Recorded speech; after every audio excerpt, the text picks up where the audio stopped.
Thank you for listening to the Real Estate Voice podcast. I'm Vernon R.E. Jones, managing broker, owner of Jones Homes. And for 30 years, we have serviced the 7-county Denver metro area. We're going to talk about the big banks today.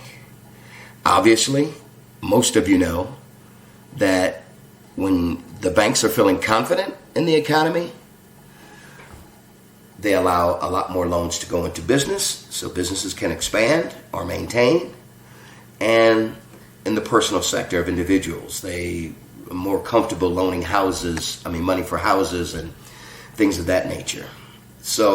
But when they feel uncomfortable, the credit restrictions tighten and there's less liquidity and they do less loans in the market. Basically, the U.S. banks move trillions of dollars around the world every day. Kind of gives them a unique lens on how the economy is functioning, both in the United States and globally.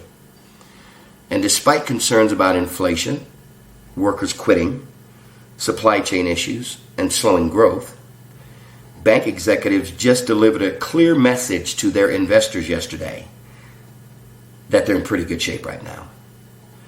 While there's been some discussion around the slowdown, I would just note that the U.S. economy is now as large as it was pre-pandemic.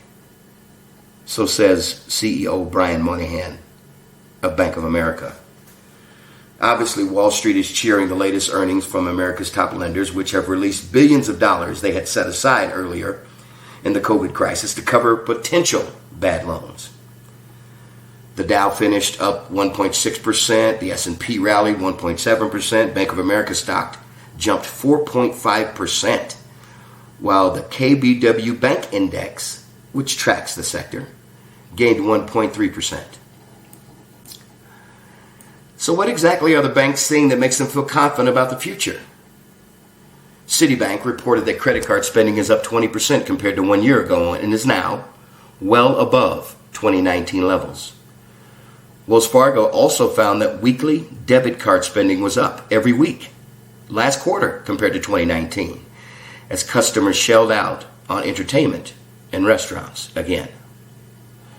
We continue to see that our customers have significant liquidity and consumers are continuing to spend.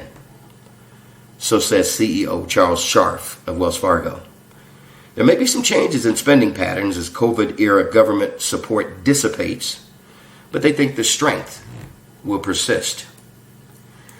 Backlogged supply chains are worrying enough that the Biden administration has announced a 90-day sprint to fix the problem.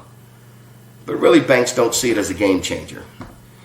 I doubt we'll be talking about supply chain stuff in a year. I just think that's where we're focusing on it too much. So says Chase CEO Jamie Dimon.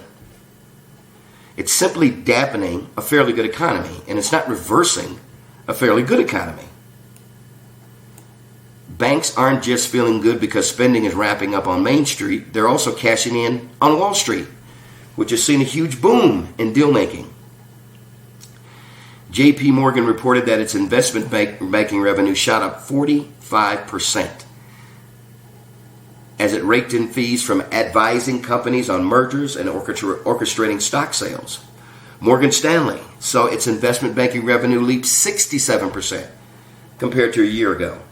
Citibank had its best quarter for mergers and acquisitions in a decade. Does that mean everything is rosy? Certainly not. Citibank CEO Jane Fraser said the company is watching 3 things closely: inflation, the impact of worker shortages, and the energy crunch, as well as the slowdown in China and what happens with U.S. debt ceiling negotiations. But the big picture is that for now, lenders are making tons of money and they expect the trend to continue. And again, how does that affect you? That is a loosening of credit restrictions, which allows you to go out and give financial support to buy your new home or your upgraded home or your downsized home. Any questions? Feel free to give me a call. This is Vernon with the Real Estate Voice podcast. I can be reached at 303-359-8218. And as always, please be safe.